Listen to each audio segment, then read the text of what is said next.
yang disebutkan di dalam undangan itu ada lokus dan tempus deliknya tanggal 22 Januari. Karena kemarin juga kami mempertanyakan juga tempus dan lokus delikti pada tanggal 22 Januari itu apa? Ingat loh, seseorang itu diperiksa, dia harus tahu peristiwa pidananya apa atau suatu peristiwa hukum yang diduga itu ada tindak pidana. Apa yang terjadi tanggal 22 Januari? Ini karena sesuai... Sampai hari ini penyidik Polda Metro Jaya pun nggak bisa jawab. Dan ini kemarin kami... sesuai dengan surat panggilan untuk Abraham Samad kemarin tanggal 22 Januari. Ya sama. Semua terperiksa hari ini, ya, itu lokus dan tempus yang dirumuskan dalam surat panggilan itu adalah tanggal 22 Januari. Oke. Dan kami bertanya kepada penyidik, tanggal 22 Januari ini ada peristiwa pidana apa? Oke. Dan tidak dijawab. Bang Andi mungkin tahu. Bang Andi mungkin tahu. Mungkin Bang Andi tahu. Jangan kita bicara gitu. Masalahnya ini adalah memang sudah di penyidik ya. Tapi tanggal 22 Januari ada apa sih Bang?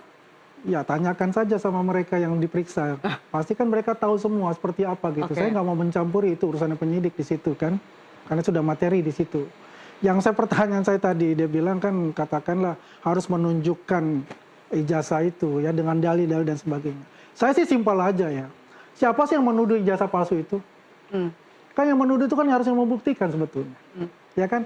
Kalau kita mau dari awal kita tunjukkan, ya kita kan tunjukkan. Tapi kan gayanya mereka kan bukan untuk meminta melihat, tidak.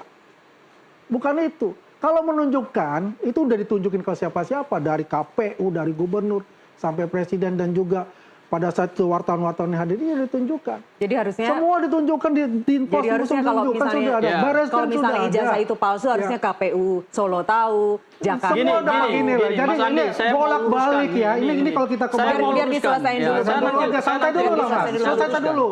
Gitu loh. Saya akan luruskan pemahaman hukummu gitu. Terserah lu pakai pemahaman hukum. Terserah aja. Semua ini udah masuk ke materi kita ini by law. Kita by law loh. Terserah you bilang by law. Kita juga bicara by law. Ini bukan negara kekuasaan. Anda jangan berlindung di balik kekuasaan. Ini negara hukum. Ada aturan Bang Gofur, sebentar. Tadi pertanyaan... Anda bicara saya tidak potong. Jangan berlindung di balik kekuasaan. Saya tidak potong. Ini bukan negara hukum. Ini bukan negara kekuasaan. Itu negara hukum. Jadi argumentasinya juga harus argumentasi Bang Gofur, hukum. nanti saya kasih kesempatan Anda untuk menanggapi. Silakan bicara hukum kita. Nanti saya kasih kesempatan Anda untuk menanggapi. Kita jadikan momen ini, momen dialog ini untuk pembelajaran bagi semua pemirsa TV agar tahu apa itu KUHAP yang diatur. Saya mau menjelaskan gini.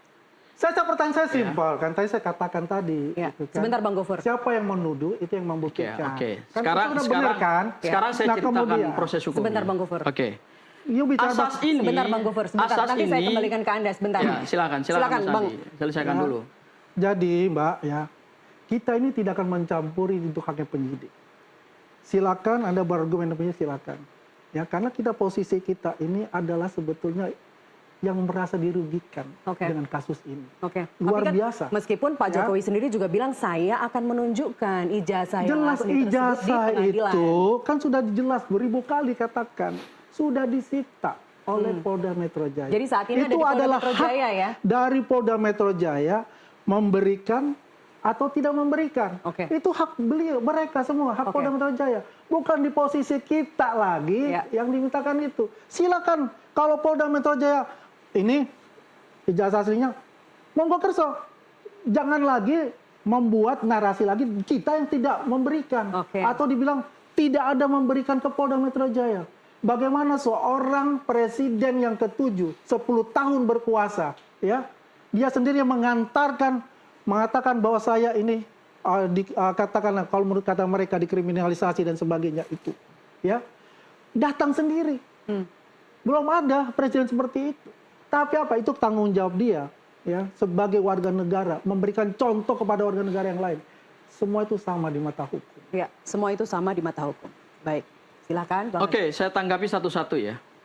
Sekarang pernyataannya adalah menggunakan asas siapa yang menuduh dia yang harus membuktikan. Dan itu betul. Ya. Itu betul. Sekarang, sebentar dulu, asas itu berlakunya dalam konteks perdata. Karena yang pembuktian perdata itu pembuktian prinsipal. Dalam peristiwa pidana, misalnya kami merujuk kepada laporan teman-teman TPUA ya terkait dengan pasal 263 ayat 2 atau ayat 1 ya dugaan tindak pidana pemalsuan dokumen yang dilakukan oleh terlapor yaitu Pak Joko Widodo. Ya.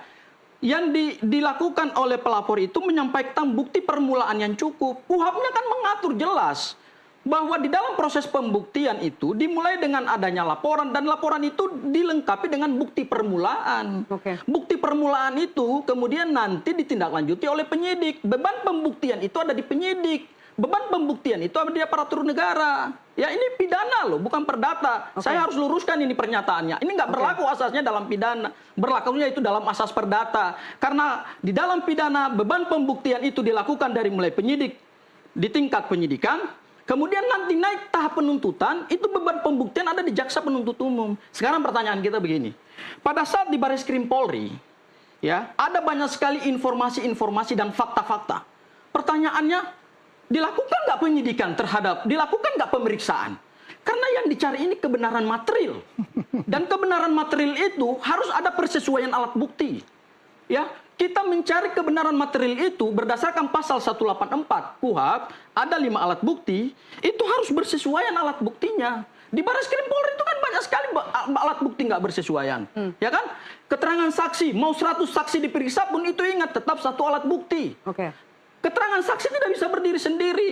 Dia harus bersesuaian dengan keterangan surat resmi, yaitu berupa dokumen akademik yang dikeluarkan oleh UGM. Ya, dan dokumen yang dikeluarkan oleh UGM itu tidak mendukung keterangan UGM sebagai ini programnya adalah program sarjana. Tidak berkesesuaian di situ. Meskipun UGM sendiri mengatakan bahwa itu gini loh. Dia hanya mau ngomong berbusa-busa itu. Kamu udah ngomong tadi. Kasih aku waktu. Itu kan sudah. Kamu ini dari tadi ngomong, kasih aku waktu dong. Tapi begini, gini, Mbak.